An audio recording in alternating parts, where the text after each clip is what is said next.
यहाँ पर मौजूद हैं, हमारी इंचार्ज मैम है, हमारे संस्थान की वरिष्ठ अध्यापिका, हम लोगों के गौरव का प्रतीक भारती दीदी यहाँ मौजूद हैं, हमारे वरिष्ठ अध्यापक संदीप जी यहाँ पर मौजूद हैं जो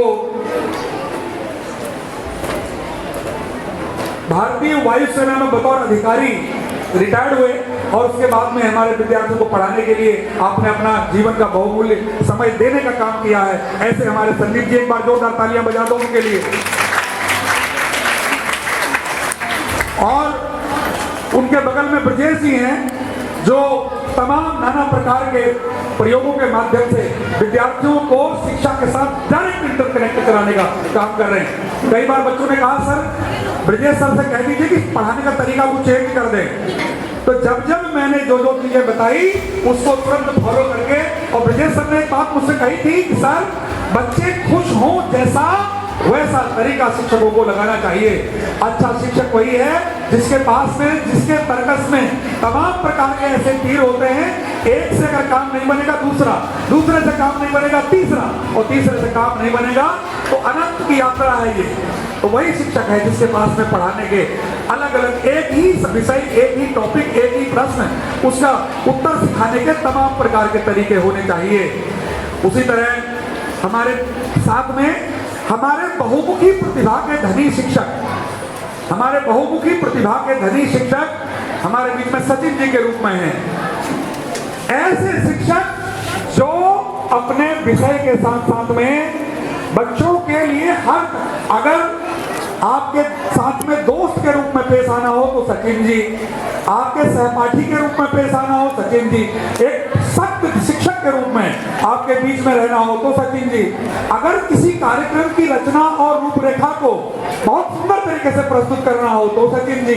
मैं इस मंच के माध्यम से सचिन जी के माता पिता उनका भी आभार व्यक्त करता हूं कि उन्होंने ऐसे पुत्र को जो संस्कारों के साथ साथ में, और सबसे ज्यादा मैं प्रशंसा सचिन जी की क्वालिटी की करता हूं कि छोटे से छोटे आदेश निर्देशों का एक जुनून की हद तक उसमें उसको क्रियान्वित करने के लिए जो आप समर्पित भाव से लग जाते हो, और कई बार अपने कलीग से भी झगड़ा कर लेते हैं कि ये नहीं ऐसे नहीं ऐसे, तो इंटरनल भावनाएं आपकी क्या हैं कि कहीं न कहीं से अच्छा काम हो संस्था हित में, विद्यार्थी हित में। इसके लिए आपका भी हम ऐसे मौके पर आभार व्यक्त करते हैं। मैं अपनी बहुत ही प्यारी बेटी की तरह हमारी छोटी बहन अनामिका जी को आज ऐसे मौके पर याद जरूर करूंगा, जिन्होंने 7 वर्षों की सेवाएं हमारे इस संस्थान में दी और इतना गजब का उनका रोल रहा है।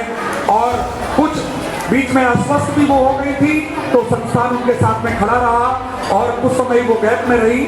अभी उनका व्यक्तिगत जीवन, जैसा कि उन्होंने मुझे बताया कि उनका व्यक्तिगत जो जीवन है, आने वाला जो उनका पारिवारिक भविष्य है, उसमें कुछ स्टेबिलिटी आनी है और कुछ उन्हें संभवतः अपने नेटिव प्लेस में जाकर कुछ काम करना है, जैसा कि उन्होंने मुझे बताया। और कहा कि सर मैं पूरा सेशन, क्योंकि हमारे यहाँ एक शिक्षक आए तो पूरा साल उसको रहना पड़ता है, उनको काम करना पड़ता, तो उन्होंने कहा कि सर 2-3 महीने मैं दे पाऊंगी तो आगे कंटिन्यू शायद ना कर पाऊं, इसलिए विद्यालय का नियम कहीं टूट ना जाए, इसलिए मैं चाहूंगी कि मेरे को इस बार लीव कर दिया जाए। तो अनामिका एक ऐसी शिक्षिका हैं जो जब आएंगी तब विद्यालय उनको ज्वाइन कराएगा, और विद्यालय के साथ में उनका जो भावनात्मक रिश्ता है वो हमेशा बना रहेगा। बच्चों, एक बार अनामिका मैम के लिए जोरदार तालियां बजा दो। हमारी बहुत ही प्यारी शिक्षिका, हमारी छोटी बहन, और साथ में वो कॉमर्स की शिक्षिका बीना जी को भी मैं ऐसे मौके पर याद करूंगा कि क्योंकि ये विद्यार्थियों के बीच का मसला है। बीना जी को भी याद इसलिए करूंगा क्योंकि बीना जी ने बहुत सीखा है, और जब जब सिखाने के दृष्टि से उनको कुछ कहा गया तो उन्होंने कभी प्रतिष्ठा का सवाल नहीं बनाया। बीना जी हमारे साथ में नहीं है, लेकिन बीना एक अच्छी अध्यापिका हैं और उनको कभी भी किसी चीज के लिए प्रेस इशू नहीं बनाया। आज वो चूंकि अपरिहार्य परिस्थितियों में हमारे बीच में नहीं है, लेकिन बीना जी ने कभी भी विद्यार्थी हित के अतिरिक्त कोई भी कार्य विद्यालय में नहीं किया। विद्यार्थियों के हित के लिए हमेशा काम किया और अपने आप के अंदर भी सुधार लाने के लिए जब जब उनको कहा गया उन्होंने प्रयास किया। एक डेडिकेशन और डिवोशन के साथ में रही। ऐसी शिक्षिका को भी हम ऐसे मौके पर याद करते हैं। अभी हमारे कॉलेज के प्रधानाचार्य जी को मैं इसलिए यहाँ पर स्मरण कर रहा हूँ क्योंकि वे उनकी माताजी का जो उम्र है वो 93 इयर्स है। 93 इयर्स उनकी माताजी हैं और 4 घंटे सुबह 4 घंटे शाम, दोपहर में जब स्कूल आते हैं तो एक नर्स अपनी माँ के लिए लगाई है। माँ की सारी सेवा, माँ हिल भी नहीं पाती हैं, सिर्फ अपने बेटे को पहचान पाती हैं। उस माँ की सेवा करने वाला वो पुत्र, मैं गर्व महसूस करता हूँ कि प्रधानाचार्य जी के लिए एक और जोड़ी तालियां उनके लिए और उनकी माता जी के लिए जरूर बजा दो कि माता जी 100 साल तक अपने आप को स्वस्थ रखें और हम लोगों के बीच में रहें। और मिश्रा जी का मैंने ये प्रसंग बच्चों को मैं इसलिए बताया कि अपने माता पिता की सेवा करने का जो संकल्प हमारे विद्यालय में तुमको जीवन भर के लिए दिया गया है, ये काम तुमको जीवन भर के लिए दिया गया है, उसका अनुपालन करने वाले तुम्हारे शिक्षक भी हैं। इसलिए मैंने उनका उदाहरण यहाँ से प्रस्तुत किया है। और इस दौरान जब जब कभी कभी सच्चाई होती है, तुम्हें कहा जाता है तो परेशानियां होती हैं। सच्चाई और सच्चाई का मार्ग बड़ा कष्टप्रद होता है, उसमें तकलीफें बहुत होती हैं। कोई व्यक्ति बटरिंग करने लगे, जैसा तुम चाहो ऐसा बोलने लगे तो बड़ा अच्छा लगता है कि ये तो बहुत अच्छे हैं।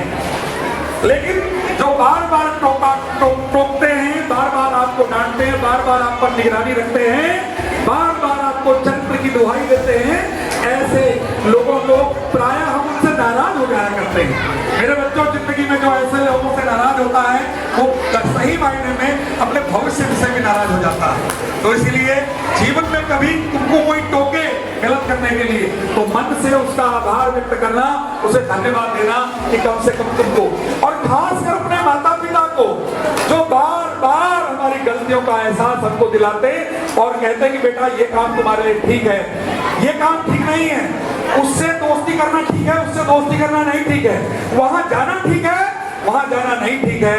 ऐसे हमको हर वक्त रोक, ये खाना ठीक है, ये खाना नहीं ठीक है, इतने बजे उठो, इतने बजे सो, हर प्रकार की चीजें दिन भर वही चौपाई बताते रहते हैं मम्मी पापा। तो कई बार हम लोग नाराज हो जाते हैं उनसे, लेकिन ये नाराज ना होना, जो उनकी उस बात को श्रद्धा पूर्वक सुन ले वही सही मायने में अच्छा बच्चा है, अच्छा विद्यार्थी है। ये मैं तुम्हें बताना चाहता हूँ मेरे प्यारे बच्चों।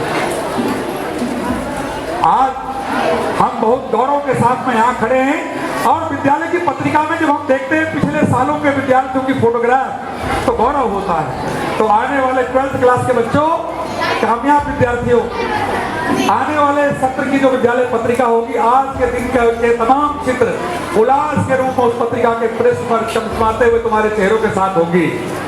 तो मैं जरूर चाहूंगा कि 11th 12th के बाद में तुम जहां पर भी जो काम करो, लेकिन पत्रिका लेने जरूर आ जाना और उस पत्रिका में तुम्हारा वो चित्र हमेशा तुम्हें स्मरण दिलाता रहेगा, व्यक्तित्व निर्माण के इस मिशन का स्मरण दिलाता रहेगा, चरित्र निर्माण की ये बातें याद दिलाता रहेगा और याद दिलाता रहेगा किस तरह जीवन के आखिरी सांस तक अपने माता पिता की सेवा के लिए हमें सिद्ध होना है, भारत माता के गौरव के लिए हमें सिद्ध होना है। ये तुम्हें स्मरण कराता रहेगा।